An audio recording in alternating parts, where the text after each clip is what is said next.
आसनी बंदाऊं सिंहासने बंदाऊं बंदाऊं गुरु के पाँव ये चारों गुरु के चरण बंदाऊं साहेब बैठाओ पुरुष के छावे। गुरु घासीदासी बाबा की जय, गिरौदपुरी धाम की जय।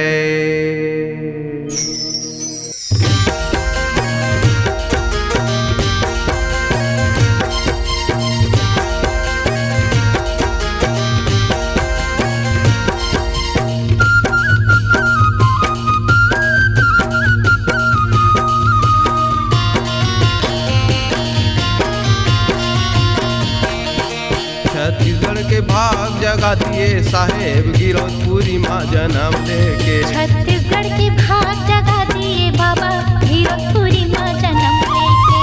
गिरौदपुरी माँ जन्म लेके बाबा, गिरौदपुरी माँ जन्म लेके बाबा, गिरौदपुरी माँ जन्म लेके। छत्तीसगढ़ के भाग जगा दिए बाबा गिरौदपुरी माँ जन्म लेके। छत्तीसगढ़ के भाग जगा दिए गुरु गिरौदपुरी माँ जन्म लेके।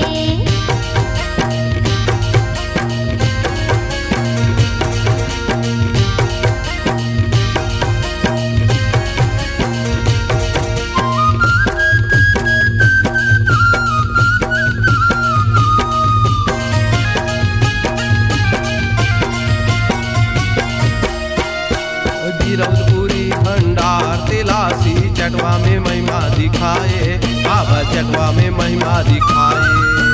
महानदी अरपा पे जोक नदी मचरन पखारे, जोक नदी मचरन पखारे। छत्तीसगढ़ के भाग जगा दिए बाबा गिरौदपुरी माँ जन्म लेके। छत्तीसगढ़ के भाग जगा दिए बाबा गिरौदपुरी माँ जन्म लेके।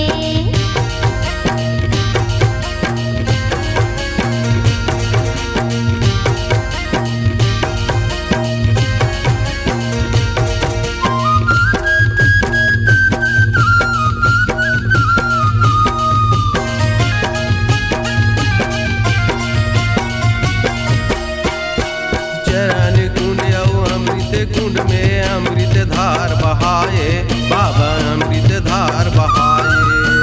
जगह जगह माथे हवा बा सबके खाम गड़ाए, गुरु सबके खाम गड़ाए। छत्तीसगढ़ के भाग जगा दिए बाबा गिरौदपुरी माँ जन्म लेके। छत्तीसगढ़ के भाग जगा दिए बाबा गिरौदपुरी माँ जन्म लेके।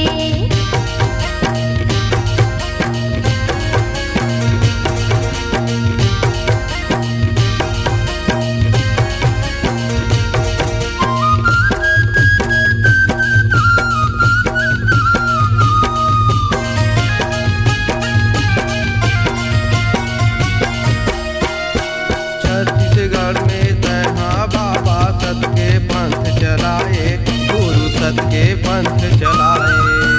जगह जगह माथे हवा बा ज्ञान की गंगा बहाए, गुरु ज्ञान की गंगा बहाए। छत्तीसगढ़ के भाग जगा दिए बाबा गिरौदपुरी माँ जन्म लेके। छत्तीसगढ़ के भाग जगा दिए बाबा गिरौदपुरी माँ जन्म लेके। गिरौदपुरी माँ जन्म लेके बाबा, गिरौदपुरी माँ जन्म लेके बाबा, गिरौदपुरी माँ जन्म लेके। छत्तीसगढ़ के भाग जगा दिए बाबा गिरौदपुरी माँ जन्म लेके। छत्तीसगढ़ के भाग जगा दिए बाबा गिरौदपुरी माँ जन्म लेके। गिरौदपुरी माँ जन्म लेके, गिरौदपुरी माँ जन्म लेके, गिरौदपुरी माँ जन्म लेके, गिरौदपुरी माँ जन्म लेके, गिरौदपुरी माँ जन्म लेके।